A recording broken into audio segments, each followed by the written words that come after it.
भातकुली तालुक्यातील सायत येथील मानकर ढाब्यासमोर झालेल्या भीषण अपघातात चौघांचा मृत्यू झाला तर एक जण गंभीर जखमी झालाय. बुधवारी रात्री 10च्या सुमारास हा भीषण अपघात घडलाय. सायत हे गाव भातकुली ते दर्यापूर मार्गावर असून आय-10 व होंडा सिटी या दोन कार भरधाव वेगाने समोरासमोर धडकल्या.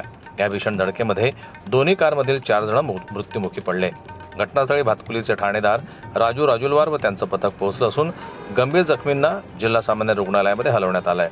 या अपघातात मृत्युमुखी पडलेल्यांची नावे मुकुंद काळे वय वर्ष 48 राहणार यशोदानगर अमरावती, जुनेद खान होंडा सिटी चालक वय वर्ष 35 राहणार बडनेरा अमरावती, गोपाल पुरोहित वय वर्ष 35 राहणार भातकुली, प्रेम बिष्णोई वय वर्ष 35 राहणार भातकुली. जनमत न्यूज करता अमरावतीवरून धनराज खर्चन यांची रिपोर्ट. मराठी बातम्यांसाठी जनमत लाईव्हला लाईक करा, सबस्क्राईब करा आणि बेल आयकॉनला दाबायला विसरू नका.